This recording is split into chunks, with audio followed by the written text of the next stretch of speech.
Welcome back to V news. నర్సీపట్నంలో అంగరంగ వైభవంగా సురభి వారి పౌరాణిక నాటక ప్రదర్శనలు జరగనున్నాయి.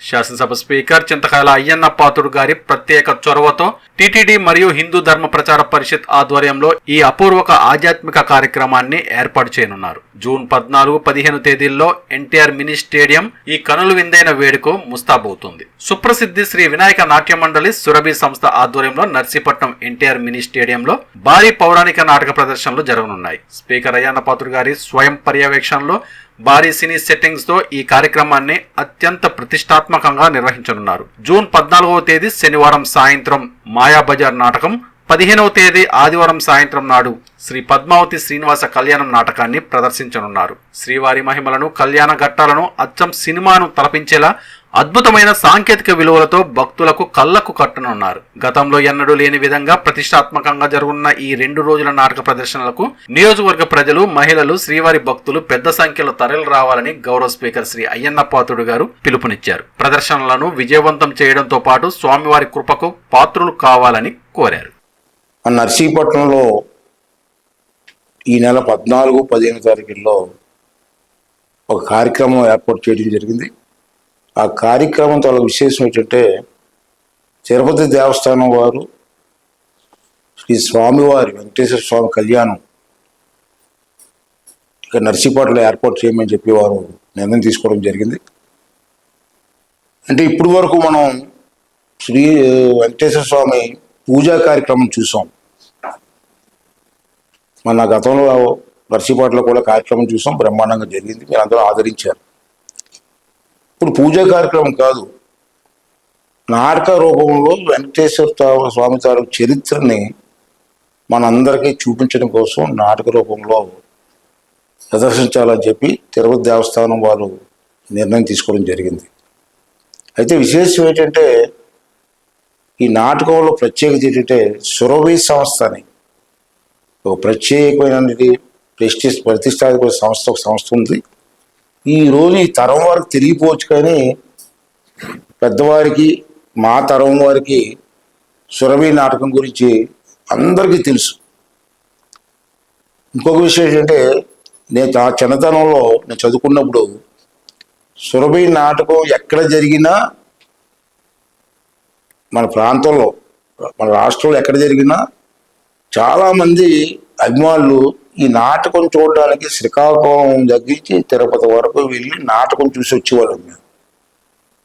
అంత ప్రత్యేకత ఉన్నటువంటి సంస్థ సురభి సంస్థ. అటువంటి వారికి వెంకటేశ్వర స్వామి కార్యక్రమాన్ని ప్రదర్శించే అవకాశం తిరుపతి దేవస్థానం ఇచ్చారు. వారి ధన్యవాదాలు చెప్తున్నాను. రేపు 15వ తారీఖుని వెంకటేశ్వర స్వామి కళ్యాణం మన నర్సీపట్నంలో ఎన్టీ రామారావు గారి స్టేడియంలో ఏర్పాటు చేస్తున్నాం. రెండో విషయం ఏంటంటే, వీళ్ళు నాటకాలు చూస్తే మీకు అర్థమవుతుంది, ఇప్పుడు కుర్రవాళ్ళకి అందరికి కూడా సినిమా చూసినట్టు ఉంటుంది. సినిమాలో టెక్నిక్స్ ఎలాగుంటాయో అన్నీ కూడా వీళ్ళు మాయాబజార్లో చూపిస్తారు. నేను చూశాను విశాఖపట్నంలో వీళ్ళ నాటకం. అంచేత 15వ తారీఖుని వెంకటేశ్వర స్వామితో కళ్యాణం చేస్తున్నాం. దానికంటే ముందు ఒకరోజు అదే స్టేడియంలో ఇదే సంస్థ ద్వారా మనం మాయాబజార్ నాటకం కూడా ఏర్పాటు చేస్తున్నాం. అంతే, 2 కార్యక్రమాలు కూడా మనం ఎప్పుడు చూడలేనివి, చూడవలసినవి.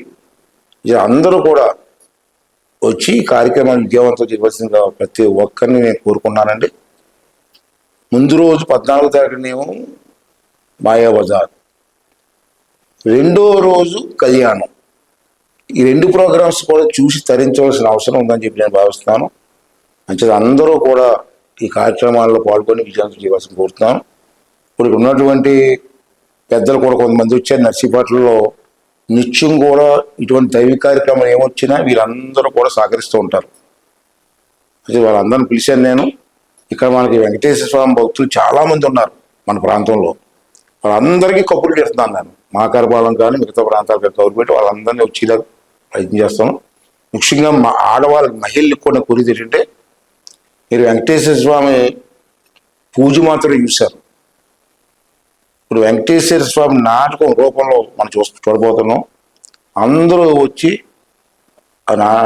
ఈ కార్యక్రమాన్ని చూసి తరించి ఆ స్వామివారి ఆశీర్వాదం తీసుకొని ఈ కార్యక్రమాన్ని విజయవంతం చేయవలసిందిగా కోరుకుంటూ, అలాగే వెంకటేశ్వర స్వామి భక్తులు ఉన్నారు, మనకు అనేక దేవాలయాలు ఉన్నాయి.